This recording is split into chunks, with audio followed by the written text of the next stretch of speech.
ഈ ലോകം എല്ലാ കാലത്തും ഇങ്ങനെ തന്നെയാണ്. ഇതിപ്പം നാടാട് എന്നല്ല, ഒരു മകൻ തൻ്റെ കുടുംബത്തിൽപ്പെട്ട 5 ആളെ കൊല്ലുക എന്നത് ലോകത്തിൻ്റെ ചരിത്രത്തിലെ ഒന്നാമത്തെ സംഗതിയല്ല.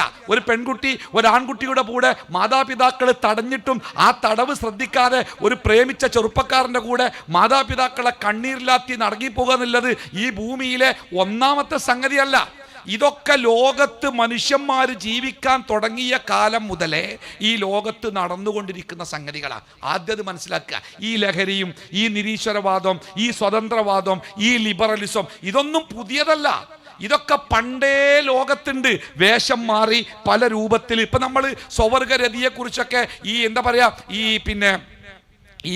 ആണും പെണ്ണും ഒക്കെ അതൊക്കെ പുതിയതെന്തോ ആധുനികമായിട്ട് വരികയാണ് എന്നൊക്കെ വിചാരിക്കുന്നുണ്ടോ നിങ്ങളൊക്കെ? നമ്മൾ ചരിത്രം പഠിച്ചല്ലേ.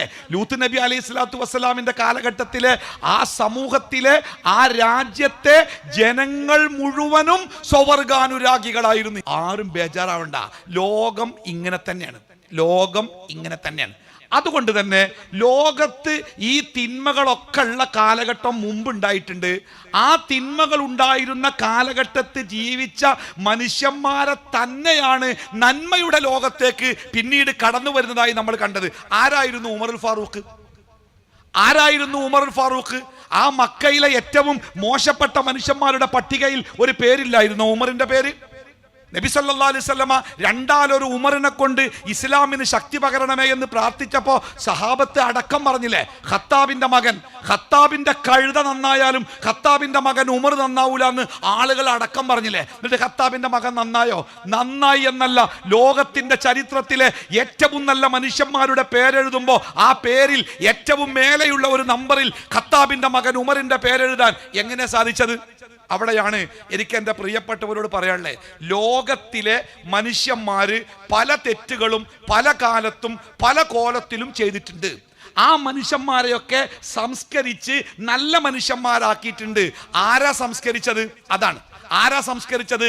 കൗൺസിലർമാരാണോ സംസ്കരിച്ചത്? ആരാ സംസ്കരിച്ചത്? മനഃശാസ്ത്രജ്ഞന്മാരാണോ സംസ്കരിച്ചത്? അല്ല. ആരാ സംസ്കരിച്ചത്?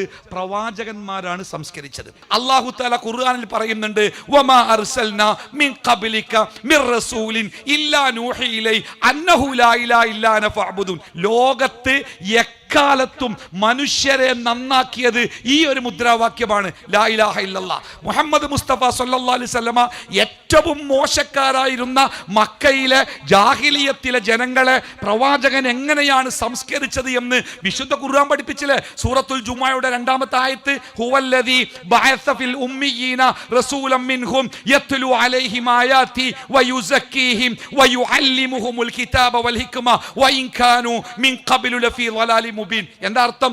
അക്ഷരമറിയാത്ത, ഒരു അംഗീകാരമില്ലാത്ത, ഒരു ഡിഗ്രി ഇല്ലാത്ത, ഒരു വസ്തു ഇല്ലാത്ത, ഒരു വരങ്ങനെ വരച്ചാൽ അലിഫ് എന്നാണ് വായിക്കുക എന്ന് പോലും അറിയാത്ത മക്കയിലെ നിരക്ഷരരായ ജനത, ആ ജനതയിലേക്ക് അള്ളാഹു അയച്ച പ്രവാചകനാവട്ടെ അവരുടെ അതേ കൂട്ടത്തിൽപ്പെട്ട അക്ഷരം വായിക്കാൻ അറിയാത്ത, എഴുതാൻ അറിയാത്ത, മരിക്കുന്നത് വരെ സ്വന്തം പേര് അറബിയിൽ എഴുതാൻ അറിയാത്ത ആളായിരുന്നു ഹബീബായ മുഹമ്മദ് മുസ്തഫ സല്ലല്ലാഹു അലൈഹി വസല്ലമ. ആ നിരക്ഷരനായ പ്രവാചകൻ നിരക്ഷരരായ ആ സമൂഹത്തെ എങ്ങനെയാണ് മാറ്റിയത്? എങ്ങനെയാ മാറ്റിയത്? യത്ലു അലൈഹിം ആയാതി വയുസക്കീഹിം വയുഅല്ലിമുഹുമുൽ കിതാബ വൽ ഹിക്മ.